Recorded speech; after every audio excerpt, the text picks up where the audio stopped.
अस्सलाम वालेकुम। आज मैं आपकी खिदमत में पेश करने वाला हूँ CS202 assignment number 1 semester spring 2022 CS202 front end development का फर्स्ट असाइनमेंट मैं आज आपके साथ शेयर करने वाला हूँ। मैं आपको पॉइंट बाय पॉइंट सब कुछ समझाऊंगा इस वीडियो में, ठीक है। अगर आपने खुद से असाइनमेंट करनी है तो आपको ये वीडियो आखिर तक लाजिमी वॉच करना पड़ेगा, ठीक है। तो इस असाइनमेंट में आपको एक टेबल बनाना है, ठीक है। इस तरह का एक टेबल बनाना है आपको, और आपने एक इमेज भी लगाना है साथ में। आपके पेज के टॉप पर इस तरह की एक इमेज शो होना चाहिए।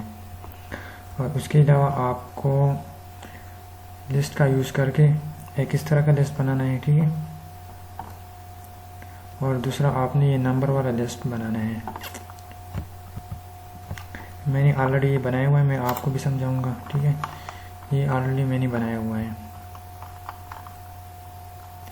ठीक है। तो अभी मैं आपको समझाने वाला हूँ, हाँ, लेकिन आपको ये वीडियो लास्ट तक देखना पड़ेगा अगर आपको खुद से अपनी असाइनमेंट करनी है, ठीक है। तो इस असाइनमेंट को करने के लिए आपके पास एक एडिटर होना चाहिए, कोई भी, या आपके पास होना चाहिए सबलाइम टेक्स्ट एडिटर, और उसके अलावा आपके पास एक नोटपैड प्लस प्लस।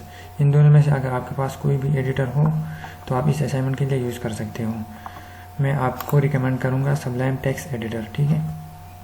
अगर आपके पास नहीं है तो आप ऑनलाइन सर्च करें किसी भी गूगल क्रोम में, तो आपको वहाँ से मिल जाएगा बहुत आसानी से। आप फिर डाउनलोड करें, ठीक है। जैसे आपके पास कोई भी टेक्स्ट एडिटर डाउनलोड हो जाए, ठीक है, तो आपने उसको ओपन करना है। अभी मैं एक नया फाइल बनाने जा रहा हूँ, ठीक है। तो मैं प्रेस करूँगा Ctrl+N, ठीक है, और इसको मैं सेव करूँगा। यहाँ पर आपने आपकी जो आईडी होगी ना, आपकी कोई भी जो भी स्टूडेंट आईडी है, आपने वही लिखना है, ठीक है। जैसे कि मैं यहाँ पर लिखता हूँ, आपकी इस तरह आपकी कोई आईडी होगी, ठीक है। और आपने इसका एक्सटेंशन देना है HTML, ठीक है। लास्ट में आपने देना है .html, ठीक है। और सेव के बटन पर आपने क्लिक करना है।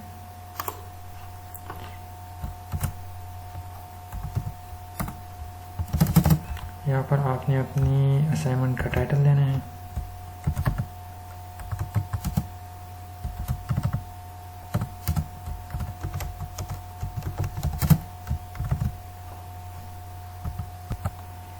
तो सबसे पहले हमने यहाँ पर एक इमेज लगाना है, ठीक है। तो इमेज के लिए आपने लिखना है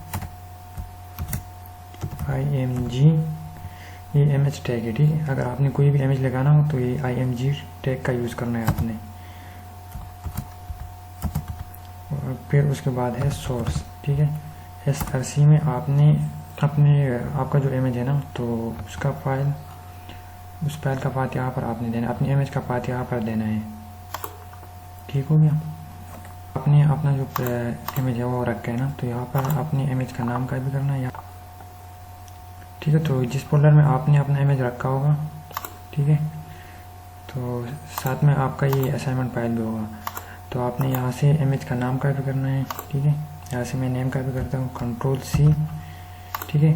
और इसका टाइप, इसका फॉर्मेट देखना है कि इस फॉर्मेट में हमने लिखा है, ठीक है। ये इमेज किस फॉर्मेट में है, इस इमेज का फॉर्मेट आपने यहाँ पर प्रॉपर्टी में चेक करना है, ठीक है। तो इस इमेज का फॉर्मेट है .png, ठीक है। PNG फॉर्मेट वाला इमेज है ये, ठीक है। तो यहाँ पर मैं लिखूँगा लाइब्रेरी, ठीक है, ये इमेज का नाम है। और फिर मैंने लिखना है PNG, ठीक है। इसको मैंने Ctrl+S के साथ सेव किया। अब मैं इसको रन करता हूँ, ठीक है। तो यहाँ पर ये इमेज शो हो गया है, लेकिन इसका ये वेट हाइड, इसमें कुछ मसला है, ठीक है। तो इसको ठीक करने के लिए आपने यहाँ पर टाइटल के नीचे स्टाइल टैग,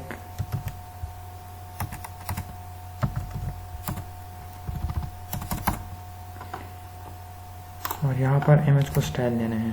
तो मैं लिखूँगा img, इसका हाइट में पहले मैं इसका वेट दूंगा, वेट में सेट करूँगा 100%। Ctrl+S सेव, और फिर इसको रन करें, ठीक है। तो ये 100% इसका वेट हो गया। अब इसका हाइट मैं सेट करता हूँ, हाइट इसका होगा 400 px।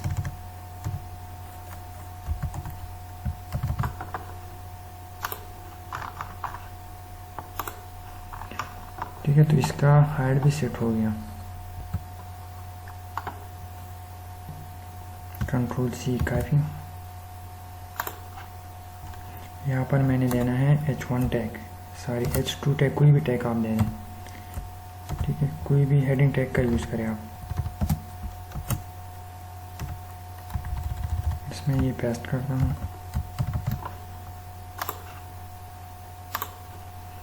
ठीक है, ये हेडिंग आ गया। ये कॉन्टैक्ट नंबर, एड्रेस और ये कॉन्टैक्ट नंबर। इस कॉन्टैक्ट नंबर को मैं लिखूँगा पी टैग के अंदर, पैराग्राफ टैग के अंदर। ठीक है, उसके बाद है एड्रेस।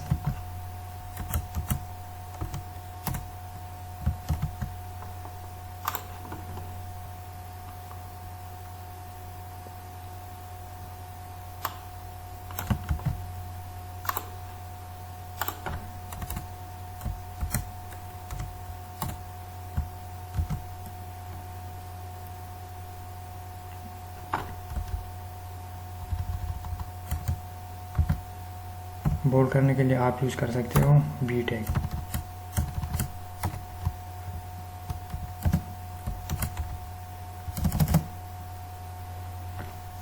और साथ में आपने एंकर टैग का यूज़ करना है।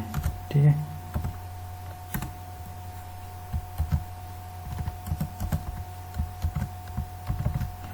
इसको मैं रन करके दिखाता हूँ अभी।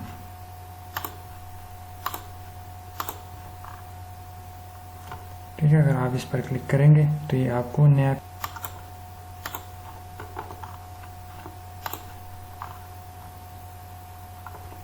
उसके बाद हमने एक लाइन ड्रा करना है। तो लाइन ड्रा करने के लिए आप यूज़ कर सकते हो HR, यूज़ करो HR टैग।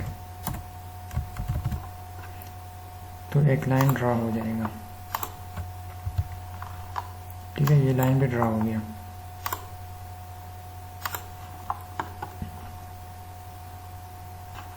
कॉपी करता हूँ, कंट्रोल सी।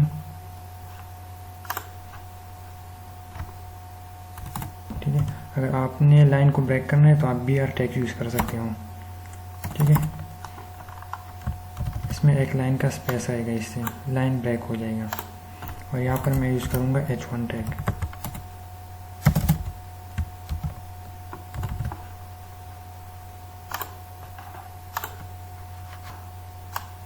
और इसका बैकग्राउंड ग्रे करने के लिए मैं यूज़ करूँगा स्टाइल।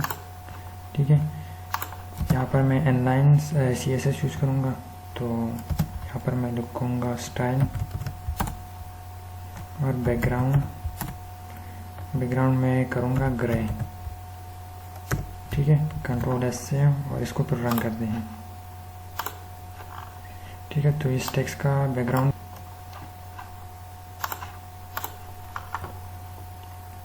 तरह का एक टेबल बनाना है। ठीक है, तो टेबल बनाने के लिए आपने यूज़ करना है टेबल टैग। ठीक है, और इस टेबल को मैं वेट दूंगा 100%। ठीक है, वेट 100%। सबसे पहले इस टेबल में मैंने लेना है एक रो, इसमें 3 हेडिंग होंगे। तो मैं लिखूँगा TH,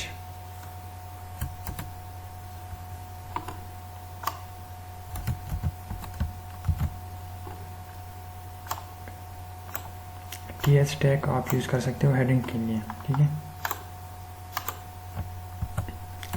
और उसके बाद मैं एक और रो लूँगा।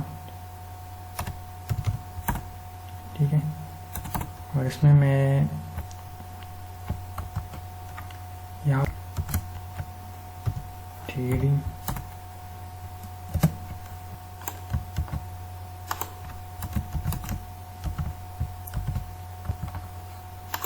इसके अंदर लिखना है।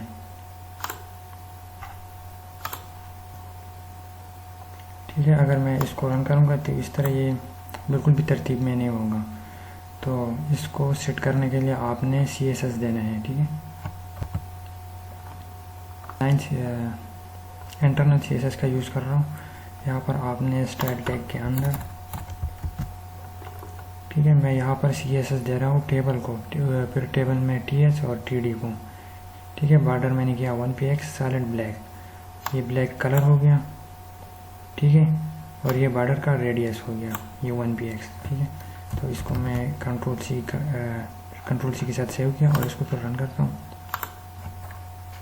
ये हमारे पास ये टेबल का शक्ल बन गया है। इस तरह आप बाकी रो भी ऐड कर सकते हो, ठीक है। TR के अंदर TD, ठीक है। मैं इसको कॉपी करता हूँ, कंट्रोल C,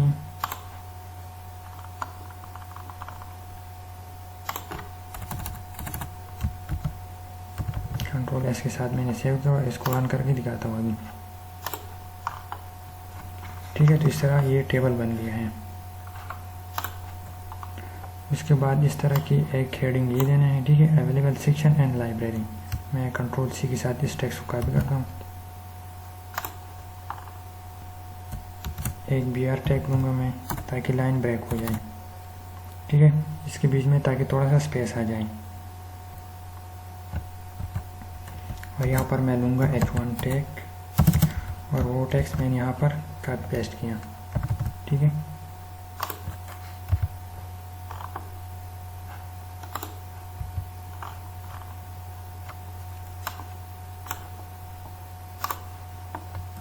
इसको मैं N9 CSS दूंगा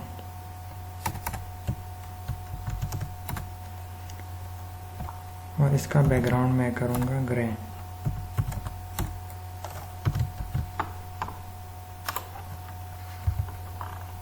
ठीक है। तो इसका बैकग्राउंड भी ग्रे हो गया है। अब हमें इस तरह का एक लिस्ट बनाना है, ठीक है। तो इस तरह का सिंपल लिस्ट बनाने के लिए आप सिंपल यूज़ कर सकते हो LI टैग, ठीक है।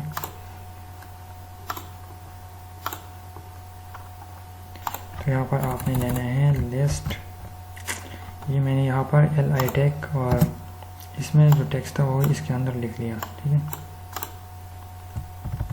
इसको मैं सेव करके रन करता हूँ तो हमें कुछ इस तरह का रिजल्ट शो होगा, ठीक है। उसके बाद हमने इस तरह का एक हेडिंग लेना है, ठीक है। ये तो ऑलरेडी मैंने आपको सिखाया हुआ है। और फिर इस तरह एक लिस्ट बनाना है, इसके बीच में मैं थोड़ा सा स्पेस दूंगा BR टैग का यूज़ करके।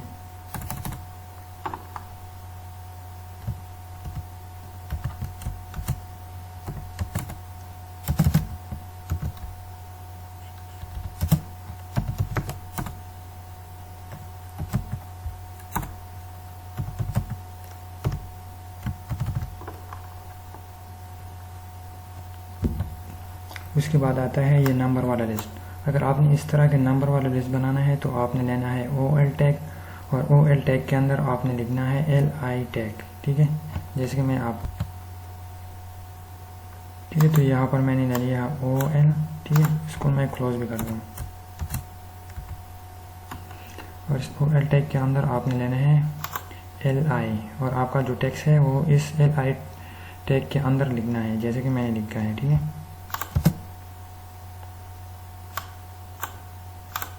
इसको मैं सेव करके रन करके दिखाता हूँ। ये देखिए ये भी हमारे पास इस तरह का शो हो रहा है अभी, ठीक है। तो इस तरह आप अपनी असाइनमेंट खुद बना सकते हो, ठीक है। तो अब आखिर में बात आती है सबमिट करने की कि आप किस तरह इसको सबमिट कर सकते हो, ठीक है। आपने जो भी फाइल बनाई है, जो भी प्रोग्राम अभी आपने लिखा है, ठीक है, इसको आपने,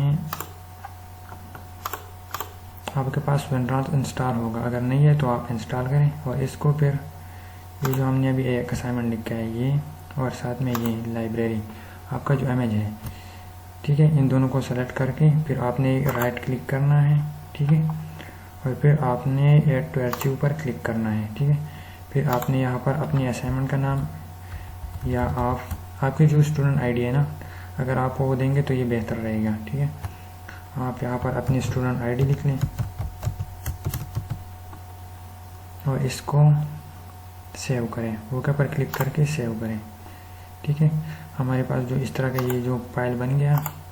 ठीक है, इसको अभी आपने सबमिट करना है, तो इस तरह आपकी असाइनमेंट सबमिट हो जाएगी। और इसके अलावा अगर आपको प्रोग्रामिंग में कोई भी मसला हो, स्पेशली इन जावा, तो मैं आपका हेल्प करूँगा इंशाल्लाह। आपको अगर कोई भी डाउट हो तो आप मुझसे कमेंट में पूछ सकते हो, मैं इंशाल्लाह आपको गाइड करने की कोशिश करूँगा, समझाऊँगा। ठीक है, क्योंकि मैं खुद जावा प्रोग्रामर हूँ और ऑलरेडी मैंने बहुत सारे सॉफ्टवेयर बनाए हुए हैं, तो इंशाल्लाह मैं आप ठीक है, तो मैं भी इंशाल्लाह आपका पूरी तरह से हेल्प करने की कोशिश करूँगा अगर आपको प्रोग्रामिंग सीखनी है, और इंशाल्लाह आप अच्छी तरह कमा भी सकोगे। फिर अगर किसी को प्रोग्रामिंग से रिलेटेड या सॉफ्टवेयर इंजीनियरिंग से रिलेटेड कुछ भी पूछना है तो आप पूछ लें। हाँ, और इसके अलावा अगर आपने अभी तक मेरे चैनल को सब्सक्राइब नहीं किया तो प्लीज़ मेरे चैनल को भी ज़रूर सब्सक्राइब करना।